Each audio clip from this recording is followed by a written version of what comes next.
आशा करते हैं कि आप लोग अच्छे होंगे और आप लोगों की Allahabad high court group C group D परीक्षा की तैयारी बेहतर चल रही होगी। तो फाइनली आप लोगों का इलाहाबाद हाईकोर्ट ड्राइवर का 4 जनवरी का फर्स्ट शिफ्ट का एग्ज़ाम हो गया है। 4 जनवरी फर्स्ट शिफ्ट में पूछे गए सामान्य हिंदी के क्वेश्चन इस वीडियो में डिस्कस करने वाले हैं। लगभग हिंदी के 25 प्रश्न पूछे गए हैं, तो पूरे के पूरे 25 प्रश्नों का हल मैं आपको इस वीडियो में कराने वाला हूं। और मैंने आपको क्या क्या पढ़ाया है और क्या क्या पेपर में पूछा गया है वो भी मैं आपको बताऊंगा। तो वीडियो को लास्ट तक देखिएगा। जो भी नए बच्चे हैं, जिन लोगों ने अभी तक चैनल को सब्सक्राइब नहीं किया है, तो प्लीज़ चैनल को जरूर सब्सक्राइब करें और नोटिफिकेशन बेल ऑन करना ना भूलें। बच्चों, पेपर जो थोड़ा सा धुंधला है, इसलिए आप लोगों के समझ में बहुत ही कम आ रहा होगा। तो गद्यांश पूछा गया था, जीवन में सफलता के लिए परिश्रम कितना आवश्यक है? आलसी किसी क्षेत्र में सफल नहीं होता।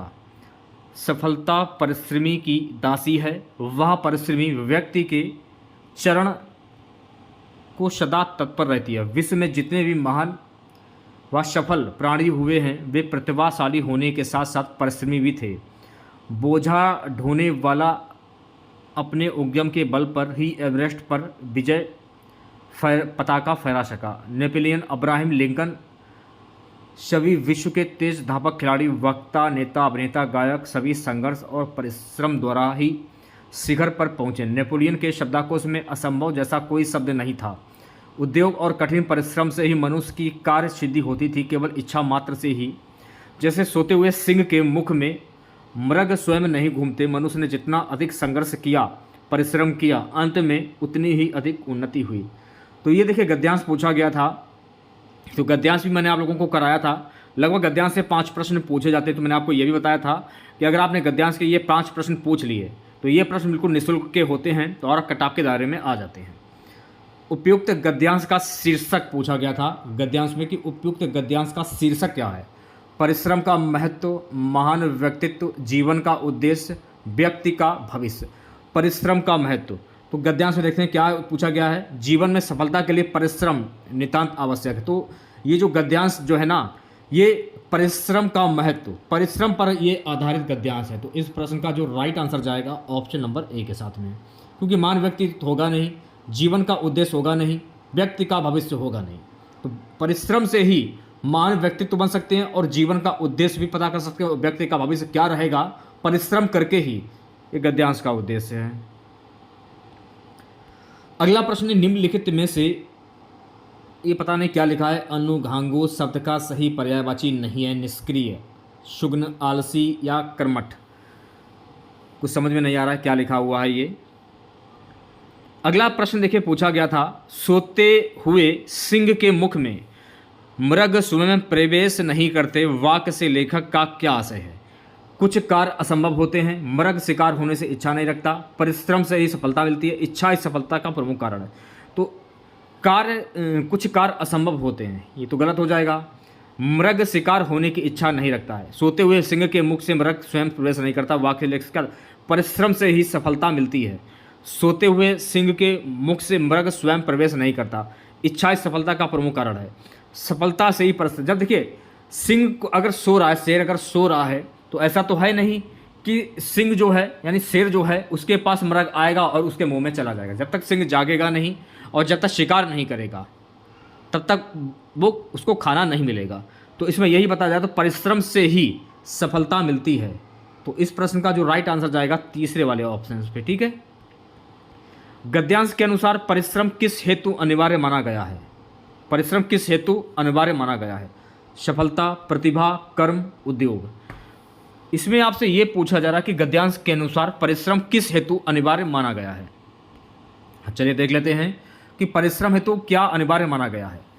देखिए नेपोलियन जो था, अब्राहम लिंकन जैसे विश्व के तेज धावक खिलाड़ी, वक्ता, नेता, अभिनेता सभी संघर्ष और परिश्रमी थे। तो इसमें जो आप बता रहे हैं प्रतिभा, अगर आपके अंदर प्रतिभा होगी तो आप सफलता भी कर सकते हैं, कर्म भी प्राप्त कर सकते, उद्योग भी। तो प्रतिभा हो जरूरी। तो इस प्रश्न का जो राइट आंसर जाएगा दूसरे वाले ऑप्शन पे। ठीक है। सफलता को किसकी दासी मानी जाती है?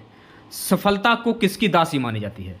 तो इसमें देखिए गद्यांश में सफलता नेपोलियन के शब्दों में अनुभव जैसा कोई शब्द नहीं। उद्योग, कठिन परिश्रम से मनुष्य की कार्य सिद्धि होती है। कठिन परिश्रम, तो इसमें जो कठिन परिश्रम जो है ना, वो सफलता की दासी मानी जाती है, क्योंकि आप जब परिश्रम करेंगे तो आपको ज्ञान की प्राप्ति होगी, संघर्ष भी होगा, प्रतिभा भी इसमें जाता है। तो इस प्रश्न का राइट आंसर जाएगा चौथे वाले ऑप्शन पे। दिए गए शब्दों में विशेषण की पहचान कीजिए। तो विशेषण शब्द की पहचान करनी थी त्याग, मौलिक, अपमान, राजनीति। विशेषण भी मैंने आप लोगों को पढ़ाया था। तो विशेषण हम किसको कहते हैं? संज्ञा या सर्वनाम की विशेषता बताने वाले शब्दों को हम विशेषण कहते हैं। जैसे अच्छा, लड़का, 3 पुस्तकें, नई कलम। तो आपसे ये पूछा जा रहा है कि दिए गए शब्दों में विशेषण की पहचान करनी थी, तो इनमें विशेषण शब्द कौन सा होगा? आपने कौन पे टिक किया है कमेंट बॉक्स में जरूर बताइएगा आप लोग, ठीक है।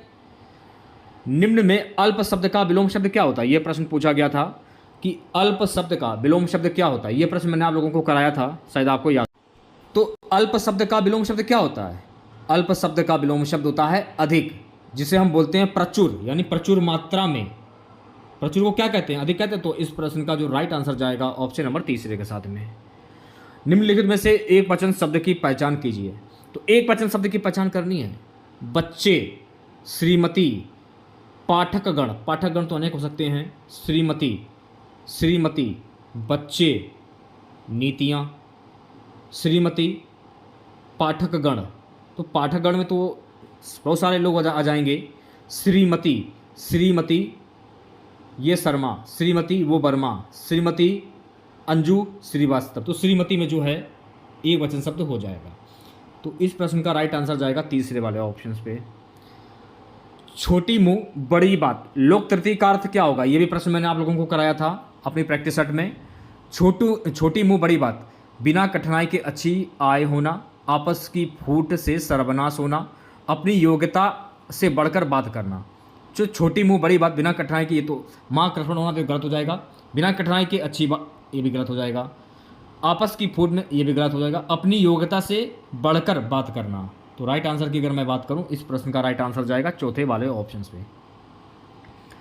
नेक्स्ट क्वेश्चन क्या पूछा गया था? विकास शब्द में किस उपसर्ग का प्रयोग हुआ है? तो विकास, तो मैंने यह भी प्रश्न आपको कराया था, शायद आपको याद हो। याद क्या होगा, मैंने कराया था विकास। तो मैंने आपको क्या बताया कि स्टार्टिंग का जो शब्द होता है वो आपका उपसर्ग होता है, और लास्ट वाला जो शब्द होता है वो प्रत्यय होता है। तो वी, विकास में वी जो है ना, ये आपका उपसर्ग हो जाएगा। विकास आस, और आस प्रत्यय हो जाएगा। तो ये आपको ध्यान में रखना है। नेक्स्ट क्वेश्चन पूछा गया था कि निम्नलिखित में आर्ध शब्द का विलोम शब्द क्या होता है? तो आर्ध का विलोम शब्द क्या होता है? तो आर्ध का विलोम शब्द होता है मेरे प्यारे बच्चों शुष्क। तो इस प्रश्न का जो राइट आंसर जाएगा चौथे वाले ऑप्शन पे, ठीक है। अब इसमें क्या पूछा जा रहा है? निम्नलिखित में से गुणवाचक विशेषण का उदाहरण क्या होगा? अधिक, प्रत्येक, भला, सौगुना। तो आपसे ये पूछा जा रहा है कि गुणवाचक विशेषण कौन सा होगा? एक भला व्यक्ति है और उसके अंदर बहुत सारे गुण होते हैं। तो इसलिए इस प्रश्न का जो राइट आंसर जाएगा तीसरे वाले ऑप्शन, भला में गुणवाचक विशेषण हो जाएगा। निम्नलिखित में से अर्ध विराम कौन सा चिन्ह होगा? जो मैंने आप लोगों को पढ़ाया है, बिल्कुल सेम टू सेम पेपर में आपको छपा हुआ मिला है। देखिए अर्ध विराम विशेषण की बात हो रही, तो अर्ध विराम विशेषण ये वाला होगा। तो चौथा वाला जो ऑप्शन है आपका बिल्कुल करेक्ट हो जाएगा। नेक्स्ट क्वेश्चन देखिएगा, जहां वाक्य पूरी तरह रुक जाए वहां किस विराम चिन्ह का प्रयोग होता है? पूर्ण विराम, प्रश्नवाचक, अल्प विराम या अर्ध विराम? तो मैं आपको बता देना चाहता हूं कि जहां वाक्य पूरी तरह रुक जाए तो वहां पर पूर्ण विराम चिन्ह का प्रयोग होता है। तो इस प्रश्न का जो पहला वाला ऑप्शन है आपका बिल्कुल करेक्ट हो जाएगा। सूर्यास्त का संधि विच्छेद क्या होता है भाई? इंपॉर्टेंट क्वेश्चन था, मैंने आपको बताया था। तो सूर्यास्त का संधि विच्छेद क्या होता है? सूर्यास्त का संधि विच्छेद होता है मेरे प्यारे बच्चों सूर्य धन अस्त। तो इस प्रश्न का जो राइट आंसर जाएगा पहले वाले ऑप्शन में। इसको मान लिया जाएगा छोटा, ठीक है, और इसको भी मान लिया जाएगा छोटा। तो छोटा प्लस छोटा मिलकर क्या बना? बड़ा बन गया। तो अगर आपसे पूछ लिया जाए सूर्यास्त में प्रयुक्त संधि कौन सी होगी, तो सूर्यास्त में प्रयुक्त संधि हो जाएगी दीर्घ स्वर संधि। वैसे तो इसमें स्वर संधि होगा क्योंकि बड़ा आ रहा है और बड़ा आ दीर्घ स्वर संधि में आता है। तो इसलिए इस प्रश्न का राइट आंसर जाएगा पहले वाला ऑप्शन। अगला प्रश्न क्या है? जानने की इच्छा इस वाक्य खंड के लिए एक शब्द क्या होगा? सर्वज्ञ, निप्सा, जिज्ञासा या ज्ञानी? जानने की इच्छा, वैसे तो जानने की इच्छा के लिए एक शब्द का प्रयोग होगा जिज्ञासु। वैसे जिज्ञासा इसमें है तो आप तीसरे वाले ऑप्शंस पे टिक कर सकते हैं, वैसे जिज्ञासु होता है, ठीक है। नेक्स्ट क्वेश्चन देखिएगा, परास्त करने के लिए सही मुहावरा क्या होगा? परास्त करना, एड़ी चोटी का जोर लगाना, ये तो गलत हो जाएगा। आम के आम, ये भी गलत हो जाएगा। चलता करना, चारों खाने चित करना, पहले वाले ऑप्शन जिन लोगों ने टिक किया इस प्रश्न का राइट आंसर हो जाएगा। निम्नलिखित विकल्पों में ह्रस्व स्वर की पहचान कीजिए। देखिए प्रश्न छपा हुआ आपको मिल गया। अब देखिए ह्रस्व स्वर कौन कौन से होते हैं?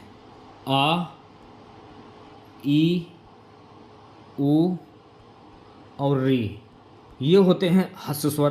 तो आ ई जो है ना, ये आपका ह्रस्व स्वर हो जाएगा। तो तीसरा ऑप्शन जो है ये बिल्कुल करेक्ट हो जाएगा। देश के बाहर माल भेजना, इस वाक्य खंड के लिए एक शब्द क्या होता है? सामान, आगमन, आयात या निर्यात। देश के बाहर माल भेजना, अब जैसे कि एक देश से दूसरे देश में माल भेजना, इसके लिए वैसे इस शब्द होगा निर्यात। और देश के बाहर माल भेजना, एक देश से दूसरे देश, तो इसमें भी वही बताया जा रहा है, देश के बाहर यानी एक दूसरे के दूसरे देश में, तो निर्यात हो जाएगा। तो इस प्रश्न का जो चौथा वाला ऑप्शन है बिल्कुल करेक्ट हो जाएगा। बुढ़ापा कैसा शब्द है? देखिए छपा हुआ प्रश्न मिला, इकारांत, नपुंसक, पुल्लिंग, स्त्रीलिंग। अगर आपसे ये पूछा जाए कि बुढ़ापा जो है ये किस प्रकार की संज्ञा है, तो बुढ़ापा जो है ना ये भाववाचक संज्ञा हो जाएगी। और पूछा क्या जा रहा है कि बुढ़ापा शब्द कैसा, तो बुढ़ापा जो है ना ये पुल्लिंग शब्द हो जाएगा। तो तीसरा ऑप्शन जो है ये बिल्कुल सही हो जाएगा। नेक्स्ट क्वेश्चन, बड़ा प्रत्यय से बनने वाला शब्द क्या है? बड़ा प्रत्यय से बनने वाला, लुभावना होगा नहीं, उड़ना उड़ाना होगा नहीं, मारा होगा नहीं, तो आजन्म, आजन्म जो है ना अप्रत्यय से हो जाएगा। तो राइट आंसर जाएगा दूसरे वाले ऑप्शन के साथ में। प्यारे बच्चों अगला क्वेश्चन देखेगा, भरपेट शब्द में कौन सा समास? देखिए बिल्कुल सेम टू सेम पेपर पे छपा हुआ प्रश्न मिला। मैंने आपको क्या बताया, यथा, अनु, प्रति, बड़ा, भर, उद, हर, जहाँ पर ये होता है तो वहाँ पर अव्ययीभाव समास होता है। तो चौथा ऑप्शन करेक्ट हो जाएगा। बिल्कुल सिंपल सा पेपर आया, बहुत ही सरल। निम्नलिखित में से सर्वनाम का एक भेद नहीं है? प्रश्नवाचक, भाववाचक, पुरुषवाचक या निश्चयवाचक। सर्वनाम का एक भेद, देखिए मैं आपको बता देना चाहता हूँ कि भाववाचक जो है ना ये एक सर्वनाम का एक भेद नहीं है। तो इस प्रश्न का जो राइट आंसर जाएगा ऑप्शन नंबर दूसरे के साथ में। अब देखिए अगर आपसे पूछा जाए कि सर्वनाम कितने प्रकार के होते हैं, सर्वनाम 6 प्रकार के होते हैं। पुरुषवाचक सर्वनाम, निश्चयवाचक सर्वनाम, अनिश्चयवाचक सर्वनाम, संबंधवाचक सर्वनाम, प्रश्नवाचक सर्वनाम और निजवाचक सर्वनाम। ठीक है, चलिए बढ़ते हैं नेक्स्ट क्वेश्चन की ओर। निम्नलिखित में आंख का पर्यायवाची शब्द नहीं है। चक्षु होगा, लोचन भी होगा, नयन होगा, लेकिन अधर नहीं होगा। अधर जो है ये आपका सही आंसर हो जाएगा, दूसरा वाला ऑप्शन। यानी अधर जो है ना ये होंठ का पर्यायवाची शब्द होता है। तो दूसरा ऑप्शन करेक्ट हो जाएगा। निम्नलिखित में से भाववाचक संज्ञा नहीं है। सिंधु, बीमारी, प्रेम, उमंग। भाववाचक संज्ञा नहीं है। सिंधु, बीमारी, प्रेम, उमंग। सिंधु जो है ना ये भाववाचक संज्ञा नहीं है, क्योंकि सिंधु में कोई भाव नहीं आता है। बीमारी में अगर आपको बीमारी होती है तो आपको पता चलता है और आप अपना भाव दूसरे व्यक्ति से व्यक्त करते हैं कि दर्द हो रहा है, ये हो रहा है। अगर आपको प्रेम होता है तो प्रेम भी आप व्यक्त करते हैं दूसरे व्यक्ति से, यानी अपना भाव व्यक्त करते हैं। अगर आपको किसी चीज़ को देख कर अगर आपको उमंग आता है तो भी आप दूसरे व्यक्ति से शेयर कर सकते हो। लेकिन सिंधु जो है ना ये भाववाचक संज्ञा नहीं। तो पहला वाला ऑप्शन जो है आपका बिल्कुल करेक्ट हो जाएगा। तो हिंदी के ये 25 प्रश्न पूछे गए थे, ठीक है। और थोड़ी देर में आपको जीके और जीएस वाला भी पार्ट मैं आपको करा दूंगा। हिंदी में जो कुछ मैंने आप लोगों को पढ़ाया है बिल्कुल सेम टू सेम वही पूछा गया है पेपर में।